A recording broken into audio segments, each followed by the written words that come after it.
L'économie autour de la protection du patrimoine immatériel est devenue aujourd'hui une nouvelle option viable dans l'éradication de la pauvreté. Mais comment fonctionne-t-elle? Pour en parler aujourd'hui en ligne avec nous, Tu Yixiong, professeur adjoint à l'Université des sciences politiques et de droit de Chine, spécialisé dans la recherche sur la protection du patrimoine immatériel. Bonjour Monsieur Du. Bonjour, merci de m'avoir invité. Merci d'être parmi nous. Alors souvent on parle ces jours-ci dans la protection du patrimoine immatériel en Chine, mais comment est-ce qu'elle a contribué à l'éradication de la pauvreté en Chine et de quelle manière? Oui, en fait, à mon avis, je pense que la pauvreté et la patrimonialisation de la culture Mhm. sont souvent interliées l'une de l'autre. Et parce que c'est souvent dans les zones lointaines des grandes villes, dans les zones rurales qu'on trouve plus de patrimoine culturel immatériel. Mhm. C'est pour ceci en Chine, on pense toujours à l'éradication de la pauvreté via justement la sauvegarde ou la protection du patrimoine culturel immatériel. Alors, si vous voulez, les stratégies qu'on a mises en place, et si j'ose conclure, c'est premièrement, nous avons aidé ces dernières années à établir beaucoup d'ateliers d'emploi dans ces régions pauvres Mhm. afin d'apprendre aux locaux les savoirs et les savoir-faire du patrimoine pour qu'ils puissent les maîtriser en premier lieu. Et puis, avec ces techniques maîtrisées, ils puissent trouver un bon emploi après. Alors, deuxièmement, je pense que la Chine, nous avons essayé de promouvoir beaucoup de formations professionnelles du patrimoine culturel immatériel, justement en faveur des femmes et des groupes ethniques minoritaires, Mhm. ceux qui sont plus affectés par la pauvreté, justement. Et puis, en troisième lieu, je pense qu'on a établi des zones de démonstration Mhm. sur la sauvegarde du patrimoine culturel immatériel, tout en relisant la lutte contre la pauvreté, le développement touristique, l'industrialisation des savoir-faire traditionnels dans un ensemble pour que les différents secteurs puissent travailler en synergie afin de mieux sauvegarder les patrimoines culturels immatériels de la région et d'éradiquer en même temps la pauvreté. Et souvent ces jours-ci, on parle aussi du développement de l'industrie culturelle et créative parce que c'est aussi peut-être une option qui semble être un moyen efficace d'apporter plus de bénéfices. Mais concrètement, comment ça marche et quels sont les pièges à éviter? Oui, en fait, aujourd'hui, on parle du patrimoine culturel immatériel. Je pense qu'il faut d'abord savoir pourquoi ces richesses culturelles-là sont-elles patrimonialisées à nos jours. Mhm. En amont, en fait, c'est très simple. C'est parce que ces savoirs et ces savoir-faire ont perdu leur utilité et Mhm. leur valeur économique dans la société actuelle. C'est-à-dire, les gens ne peuvent rarement améliorer leurs conditions de vie avec justement ces derniers. Donc, de ce point de vue, je pense que, comme vous dites, le développement de l'industrie culturelle et créative peut être une bonne solution d'apporter plus de bénéfices, notamment à travers la revitalisation de ces cultures du passé Mhm. pour les attribuer de nouveau le sens d'existence et surtout la valeur nouvelle économique et sociale. Et comment ça Alors, marche? voilà, comment ça marche? Je pense que les façons peuvent être très, très variées, hein.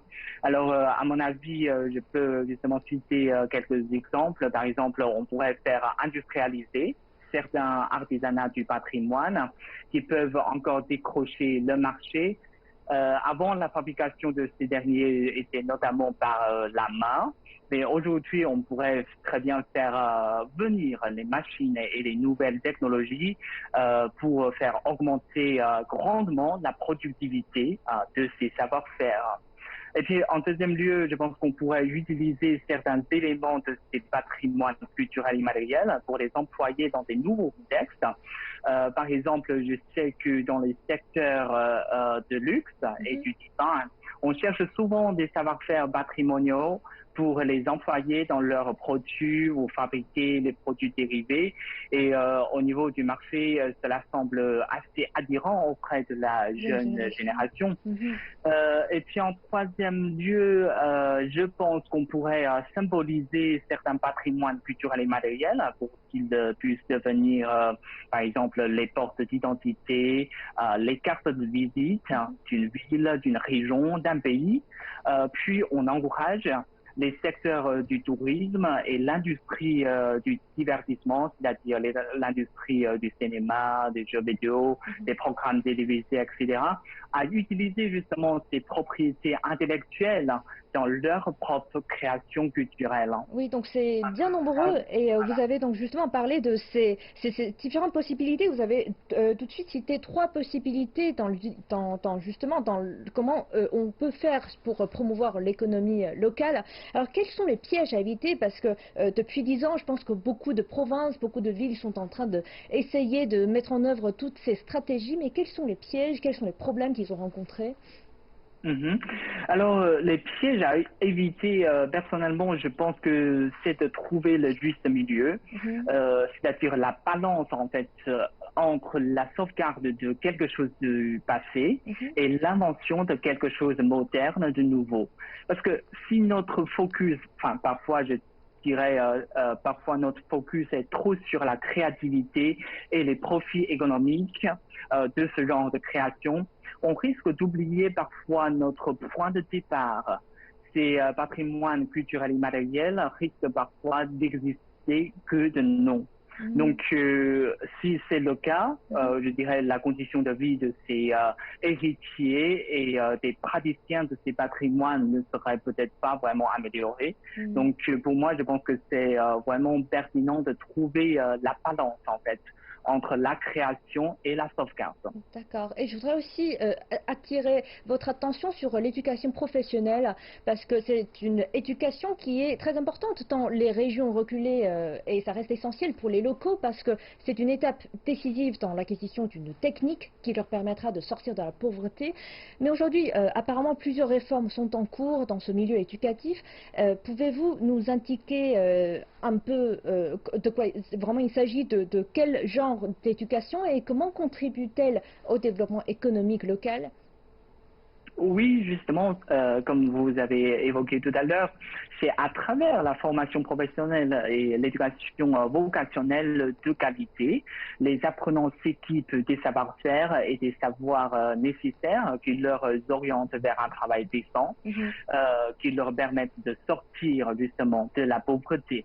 Donc, en revenant à notre mouton, en parlant de notre sujet d'aujourd'hui, avant la transmission du patrimoine culturel immatériel, était plus assurée par la transmission du maître aux apprentis, du père au fils, de famille en famille, de génération en génération. Mais aujourd'hui, le monde a changé. Donc, les modes de transmission de ces patrimoines se modernisent également. Alors aujourd'hui, dans les régions reculées, la transmission de ces patrimoines culturels immatériels est notamment garantie à travers en fait deux formes d'éducation professionnelle. Dont la première forme, c'est par la voie d'éducation formelle, c'est-à-dire chez les instituts et les lycées professionnels, nous proposons des formations diplômantes aux jeunes pour qu'ils puissent se spécialiser d'un savoir-faire patrimonial, et puis pour qu'ils puissent trouver un bon emploi avec les savoirs acquis et le diplôme obtenu. Chez ces instituts-là, je pense que la réforme en cours, c'est le système qu'on appelle de double tuteur, c'est-à-dire au cours de leur apprentissage, les élèves vont non seulement avoir les professeurs et les enseignants scolaires, mais aussi des maîtres, souvent des héritiers du patrimoine qui viennent en dehors du milieu scolaire. Apprendre aux élèves les secrets de leur technique et les oriente vraiment vers le monde extérieur, c'est-à-dire les entreprises, les usines, etc., pour qu'ils puissent trouver après un bon emploi. Et puis, la deuxième forme qu'on a beaucoup appliquée en Chine, c'est par la voie d'éducation professionnelle non formelle. C'est de proposer surtout les ateliers, des savoir-faire patrimoniaux aux populations rurales, pauvres et aux chômeurs, pour qu'ils puissent se recycler professionnellement avec ces savoir-faire acquis dans ces ateliers. Alors, les statistiques montrent qu'au cours de l'année passée, 2019, ce type d'atelier du patrimoine culturel et immatériel a été à la réduction de la pauvreté dans l'ensemble du pays. Il y a eu plus que 2300 ateliers qui ont incité plus que 463 000 personnes à trouver un emploi et ont conduit 200 000 ménages, c'est-à-dire les familles pauvres, à sortir justement de la pauvreté. D'accord. Merci beaucoup, Monsieur Dou, pour ces explications et merci d'avoir été parmi nous.